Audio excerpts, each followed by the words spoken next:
Aside from the little administration error at the end of the Grand Prix, it's safe to say that the race in Baku wasn't exactly one for the ages.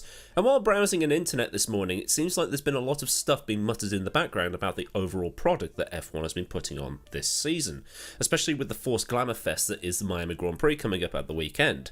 And I'm going to try and do my absolute best to not use the words "for the show" in this video. Let's see how long I last.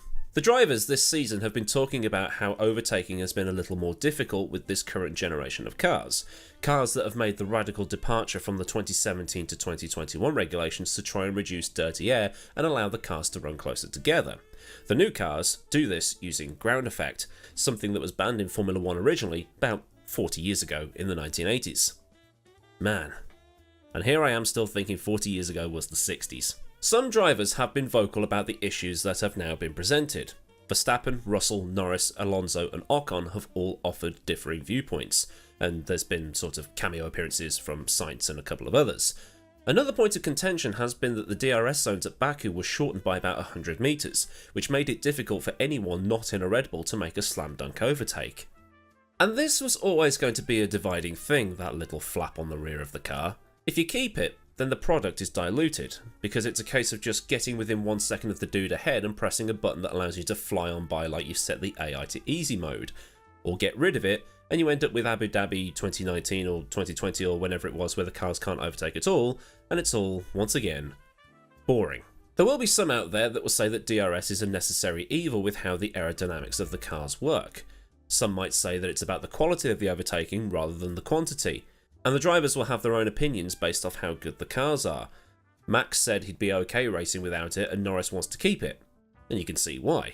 Max's Red Bull is so good he can blast past everybody at warp 9, so he doesn't need it anyway, and Norris's car is probably the worst in a straight line, so he needs every little bit he can get. Which he did admit, to be fair. Verstappen also mentioned that what F1 has got now with the cars is that they're too bulky, they're too heavy. They're faster than what was available 25 years ago, but because they're so big, heavy and lumpy, there are very few tracks out there where it's possible to take multiple lines through corners. Silverstone is probably the only one off the top of my head where you have corners with multiple lines. Turns 3 and 4 to set up for the Wellington Straight, Brooklands and Luffield as well. And Silverstone tends to be one of the more naturally action-packed races as a result. People might moan about the fact that Bridge has been ripped out for that newer section, but it's doing what it was designed to do. Everywhere else, as Verstappen pointed out, it's one line, and because of the ground effect nature of the cars and them being so stiffly sprung, you can't attack the curbs in the same way, to take different lines. And with the designers learning more about these new regulations and how they can claw back any lost downforce due to the way the cars have to be, you end up having similar problems to what we had with the previous generation of cars. A previous generation of cars that was brought in because F1 needed a car that looked badass compared to the 2014 to 2016 cars. The circle of life. Well, F1. He also said, when the pace is within 0.1 to 0.2 seconds, once you have a DRS train you have no chance and the DRS zone is not big enough to have a run. Is it that the DRS zone is too short, or are the cars not good enough to follow closely? I think it's a bit of a combination of both. And on top of this, you've also got the tyres. As Ocon pointed out, at Bahrain the track is quite abrasive, so the cars are going to get mullered if you drive too hard. There wasn't as much degradation at Jeddah, not so much at Melbourne, and the late red flag made it so that there was something a bit more action-packed at the end with the 2-lap sprint that just, ended up finishing behind the safety car anyway. And then at Baku, the tyre degradation was low as well, as evidenced by Ocon going virtually the entire race without stopping. Which then puts Pirelli into a very difficult balancing act. Do they change the construction of the tyres to function everywhere else like they did in Bahrain, only to have them fall apart after 5 laps when they do go somewhere with high degradation? Or leave them as they are and have a string of races where drivers can drive for 55 laps on the hards without changing them? It was recently in the motorsport news that Michelin would rejoin the sport on the condition that they were allowed to build the tyres they wanted, not what F1 wants them to be, because the show. Oh, for fuck's sake. But one question that was raised by Matt Q over on motorsport.com is the question of Formula 1 becoming a victim of its own success. While the drivers have the varying opinions on things due to their own competitive nature and how they want to not only compete but still enjoy themselves with what they do for a living, you've got the fans spending a lot of money to either go to these races or watch them on television. And I'm talking more about the newer fans, the ones that have been brought in due to Drive to Survive being a massive hit on Netflix. a show that isn't without its criticism from more long-time fans due to how it's been edited to portray things as being different to how it is. Is it simply a case of now these new fans who have seen Drive to Survive and been led to believe that F1 is this action-packed, drama-filled spectacle, now seeing the sport how it actually is? The complete opposite to what they've seen on Netflix. Add in seeing the highlights on social media from the days of Senna, Prost and Mansell into the Hakkinen and Schumacher years, and those highlights also making it seem like it was something it wasn't. Okay, close racing, multiple winners. Domination is boring, we get it. Well, I mean, it depends on who it is, really. I'm sure there's a bunch of Max fans out there who spent a few years complaining about Mercedes that now love the fact that Max's car is now the best by a mile and he's winning all the time. Similarly, there's going to be a lot of Mercedes fans out there that aren't used to losing. But at the same time, having everybody close together with teams that design and build their own cars doesn't work as well as it does in, say, IndyCar. McLaughlin and Grosjean lobbing their cars into gaps at the weekend and neither of them complaining about it. But in that series, all the cars are the same, save for the engines. It's almost as if you have to have a dominant team. You have to have the gaps between one team and the next. It could be said that maybe it's a case of be careful what you wish for. The cars are now close together, but they're too close together that you now need X, Y, Z adding to make sure that they can do the other bit that you want them to. It's like, yes, you've got this, but you've got to sacrifice that to get, if you know where I'm coming from.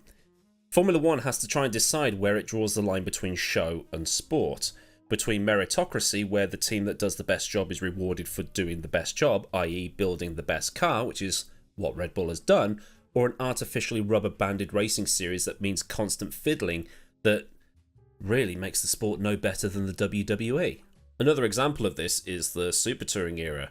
The highlights shown on BBC Grandstand made it seem like it was a demolition derby, helped along in some cases because of Murray Walker's commentary. It's probably the same way we think that F1 was a lot better back in the day because the V10 noises masked the fact that there wasn't much on-track action. That famous race in 1992 when Cleland went for first, aside from Steve Soper being arse-ended and then coming through the field so that it led to that bust-up between Soper and Cleland, you'd be hard-pressed to name something else that happened in that race. Some of the Eurosport broadcasts are on YouTube. Yeah, it's action-packed, but the races weren't exactly the punt-to-pass crash-a-thons that we were led to believe, and yeah, I admit I might have on occasion helped peddle that myth. Sorry. So it seems that Formula 1 has achieved what it wants with the cars being closer together. Take Red Bull out of the equation and you've got Aston, Ferrari and Mercedes all within a couple of tenths. And if that was the case, I don't think many would be complaining. Remove Red Bull and you just got those three teams? Brilliant, they're all close together, it's what we want.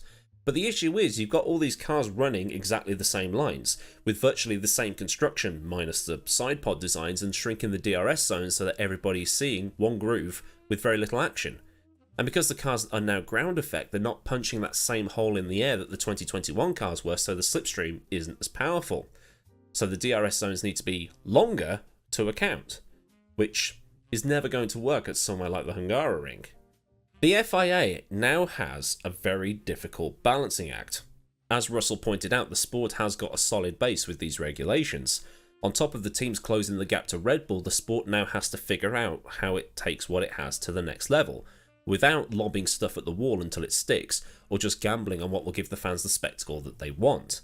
But I guess that's something for you to discuss in the comments. So then, a look at the recent reports of a boring 2023 F1 season. If you agree with points made in this little video essay, then do like the video, and for more stuff like this or anything I do here on the channel, then subscribe if you haven't already and get that bell on so you never miss out. Massive thanks to the patrons over at Patreon for the continued support, and if you want to help support me at a more personal level so I can buy up more images for these videos and in general keep things running around here, you can do so by following the link in the description, where there's also links to Discord, socials, my F1 Store affiliate and some other stuff as well. Well, there's super thanks if you just want to fill up my coffee cup. So until next time, I've been Millward, have a great day wherever you are, and goodbye.